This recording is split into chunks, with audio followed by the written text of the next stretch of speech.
আপনারা দেখছেন এসটিভি বাংলা।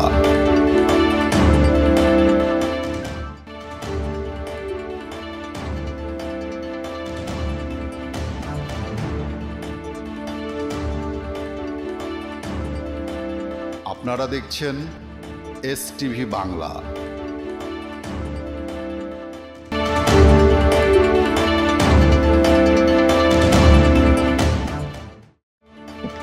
মুগদা বিশ্বরোড এলাকায় সড়ক দুর্ঘটনার অন্যতম কারণ হলো মুগদা বিশ্বরোড সংলগ্ন আইসিডি ট্রাক স্ট্যান্ডের যত্রতত্র গাড়ি পার্কিং, মালামাল উঠানামা ও বাস স্ট্যান্ডের বাস পার্কিংয়ের কারণে এই দুর্ঘটনাগুলি ঘটছে।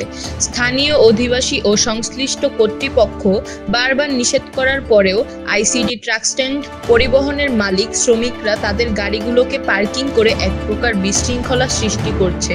কিছুদিন আগে আমাদের রিপোর্টারদের ক্যামেরায় একটি মর্মান্তিক সড়ক দুর্ঘটনা দৃশ্য ধারণ হয়েছে, যেখানে দেখা যাচ্ছে মুগদা বিশ্ব রোডে বাসাবোগামী একটি সিএনজিকে রোডের পাশে পার্কিং থাকা কাভার্ড ভ্যান সরাসরি মুখোমুখি ধাক্কা দিয়ে সিএনজিটিকে দুমড়ে মুচড়ে দিয়েছে, যার কারণে সিএনজি চালক মারাত্মক আহত হয়েছে।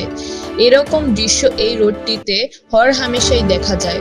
স্থানীয় এলাকার জনগণ এই সমস্যার স্থায়ী সমাধান চায়।